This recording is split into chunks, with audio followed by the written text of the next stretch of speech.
Hey everyone, and welcome back. Hope you're having a fantastic day so far. So in today's video, I actually have some really great news as Senate Majority Leader Chuck Schumer just said that he plans to do everything in his power to make sure that the Social Security bill, which if passed, would increase benefits by anywhere between $300 to $700 on average per month, not per year, per month. This is definitely life-changing money. It's the Social Security Fairness Act, and once again, for right around 3 million Social Security beneficiaries, they're going to see their benefits drastically increase if this bill passes. It's already passed in the House of Representatives by a wide bipartisan fashion.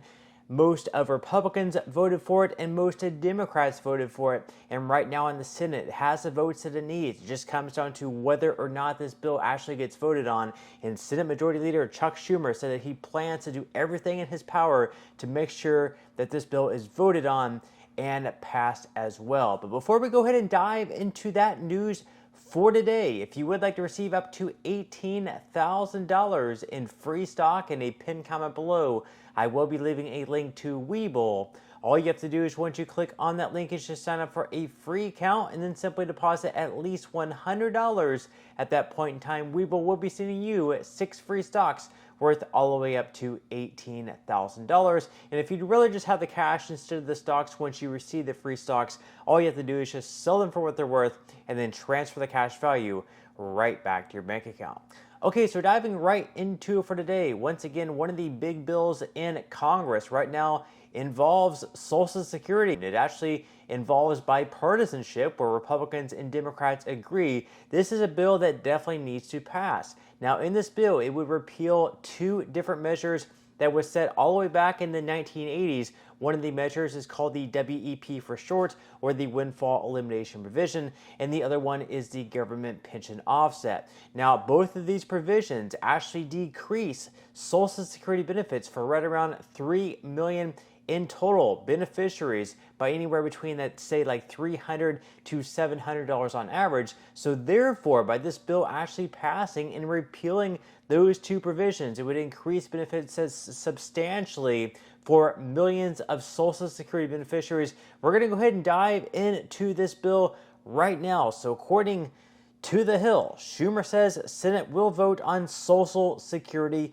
changes. Now, first off, before we dive into this article, one of the big provisions is basically who is going to see this increase. This is basically going to be for public sector workers, or if you receive a pension, or if you plan to receive a pension, but then you also worked a non-pension receiving job. So let's just say, hypothetically speaking, you are a teacher and you've been a teacher for the last 25 or 30 years, but maybe before you got into the teaching profession, you had another career where you're working in something else and you're paying taxes into the Social Security Trust Fund, and you had enough credits going into the trust fund built up over your career to be eligible to receive Social Security benefits. You had the 40 credits that you needed, and you were expecting to receive Social Security benefits alongside your public pension. So you were feeling pretty good about retirement, but unfortunately, once you go to claim Social Security benefits, and they also see that you're receiving a pension as well, your Social Security benefit is actually going to be reduced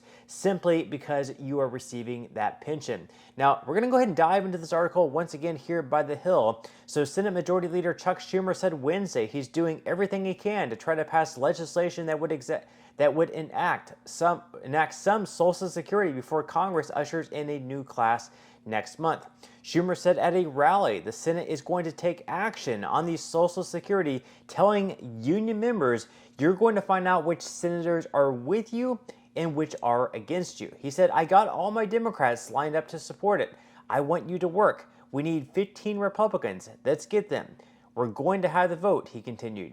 The Democratic leader also posted online to support the legislation dubbed the Social Security Fairness Act later on Wednesday. He said, "In America, there's a basic promise that if you work hard all your life, play by the rules, and contribute year after year, then you deserve a secure retirement. That's why I'm doing everything I can to pass the Social Security Fairness Act," he wrote on the social platform X, and the Senate GOP needs to join us. So whether or not he actually puts this bill on the floor, we've been waiting for a long time. He's had a couple of weeks now to do so, and he's held off until now. They only have a few days left to get this thing done because in 2025 marks a new Congress, and at the end of this year, this bill is essentially dead, and it'll have to be reintroduced in both chambers and once again passed in the House.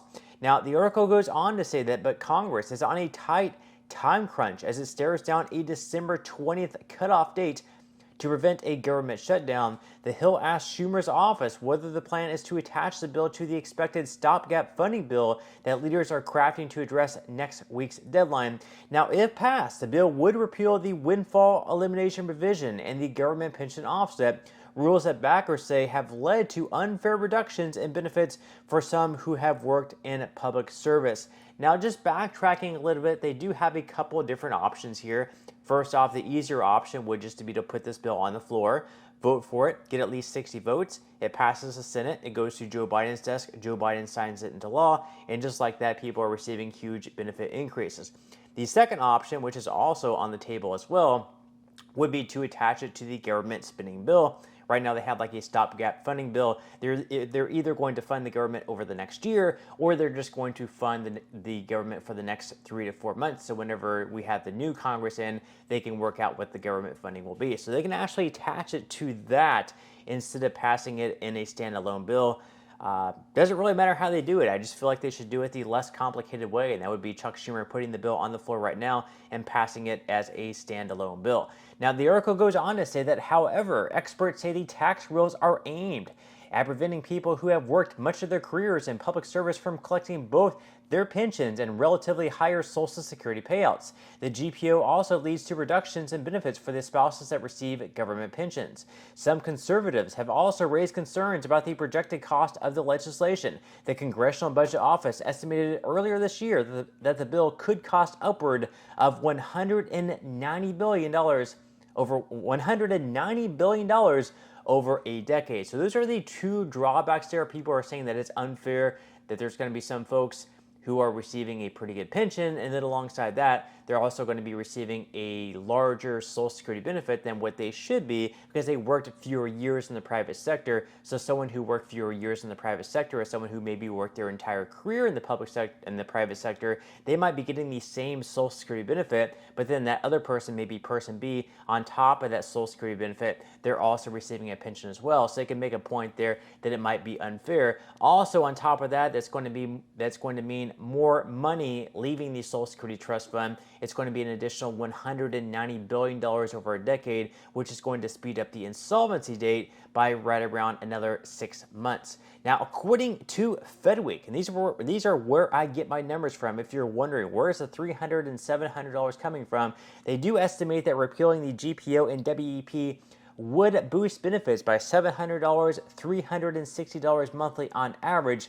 So a Congressional Budget Office analysis of the impact of the pending bills, which is the Social Security Fairness Act, to repeal the Social Security windfall elimination provision, says the action would increase Social Security benefits for affected it by $360 a month on average at first, and then rising to $460 a month in 2033. And then the estimate further says that repealing the government pension offset would increase benefits at first by an average of $700 a month for spouses and by an average of $1,190 for surviving spouses. And then in December 2033, that increase would reach $860 and $1,520 respectively. Now, up on the screen, you will see the bill in the Senate. It does have 62 co-sponsors, plus the original sponsor of the bill, in Sherrod Brown. So in total, they do have 63 votes. And you can see, according to U.S. News, what the basics of the WEP and GPO are.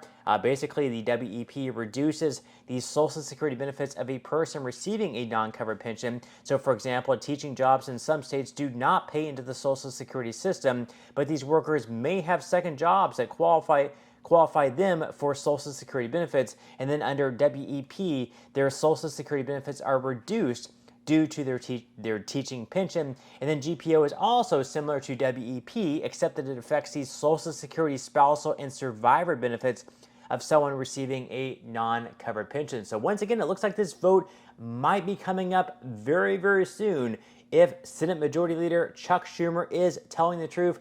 Leave your thoughts and comments below. Is this a bill that you want to see passed? Would it affect you? Would it affect your family members? Leave your thoughts and comments below, but that's all we have for today's video, and I will see you in the next one.